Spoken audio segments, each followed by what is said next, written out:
With verbs, the S is especially important because of the third person singular.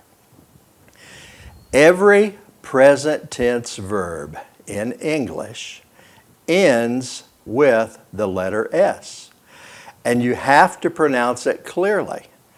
If the S sound is not pronounced, it sounds like you don't have good grammar.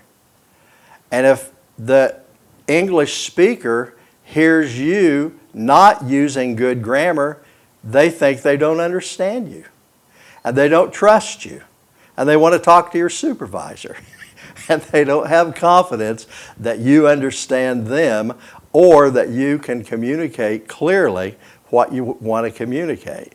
The whole conversation is doubted just for the lack of the S sound on the end of the word.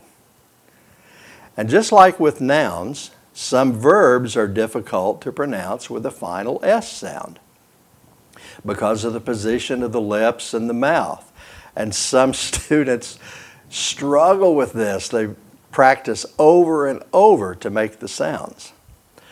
Words such as gives, lives, makes, cooks, loans, listens, jams, sleeps, waits, needs, wants, hopes, golfs.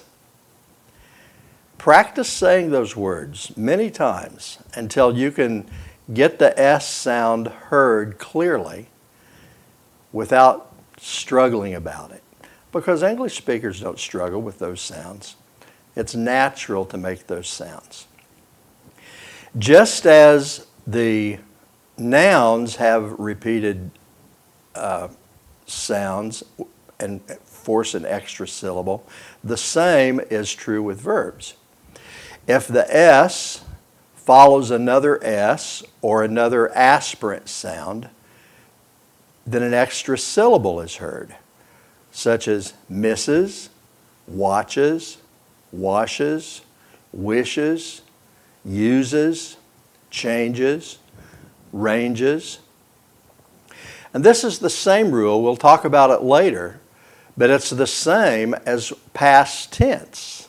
When you have a repeated sound with past tense that ends with T or D, you have to put an extra syllable, such as loaded, or waited, or invited. But we'll talk about past tense pronunciation later. That's a lesson all in its own.